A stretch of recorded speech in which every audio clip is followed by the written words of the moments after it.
પૂર્વ પીએમ અટલ બિહારી વાજપેયીની છઠ્ઠી પુણ્યતિથિ। રાષ્ટ્રપતિ મુર્મુ પીએમ મોદીએ શ્રદ્ધાંજલિ આપી। શાહે કહ્યું, તેમણે દેશની સેના અને અર્થવ્યવસ્થાને મજબૂત કરી છે। દેશના પૂર્વ વડાપ્રધાન અટલ બિહારી વાજપેયીની આજે છઠ્ઠી પુણ્યતિથિ છે। અટલ બિહારીનું 16 ઓગસ્ટ 2018ના રોજ 83 વર્ષની વયે અવસાન થયું હતું।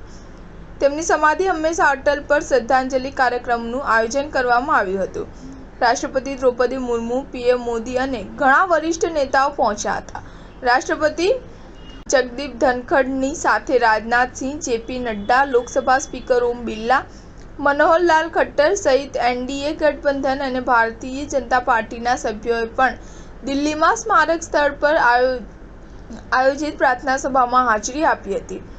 ગૃહમંત્રી અમિત શાહે એક્સ પર લખ્યું હતું કે વડાપ્રધાન તરીકે તેમણે દેશને વ્યૂહાત્મક અને આર્થિક રીતે મજબૂત કર્યો છે। દેશમાં જ્યારે પણ રાજકીય શુદ્ધતા, રાષ્ટ્રીય હિત પ્રત્યેની વફાદારી અને સિદ્ધાંતો પ્રત્યેની અડગતાની વાત થશે ત્યારે અટલજીને યાદ કરવામાં આવશે। અટલજીનો જન્મ 25 ડિસેમ્બર 1924ના રોજ મધ્યપ્રદેશના ગ્વાલિયરમાં થયો હતો। અટલ બિહારી વાજપેયી દાયકાઓ સુધી ભાજપનો મોટો ચહેરો બન્યા હતા। પીએમ તરીકે તેમનો કાર્યકાળ પૂર્ણ કરનાર પ્રથમ બિન કોંગ્રેસી વડાપ્રધાન હતા।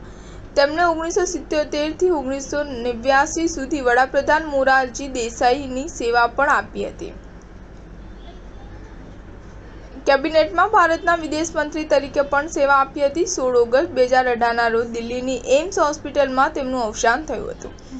અટલ બિહારી વાજપેયી 3 વખત ભારતના વડાપ્રધાન રહી ચૂક્યા છે। સૌથી પહેલા તેઓ 1996માં 13 દિવસ માટે વડાપ્રધાન બન્યા હતા। બહુમત સાબિત ન કરવાના કારણે તેમને રાજીનામું આપવું પડ્યું હતું। તેઓ 1998માં બીજી વખત વડાપ્રધાન બન્યા હતા। સાથી પક્ષો દ્વારા સમર્થન પાછું ખેંચવાને કારણે 1999માં 13 મહિના પછી ફરીથી સામાન્ય ચૂંટણીઓ યોજાઈ।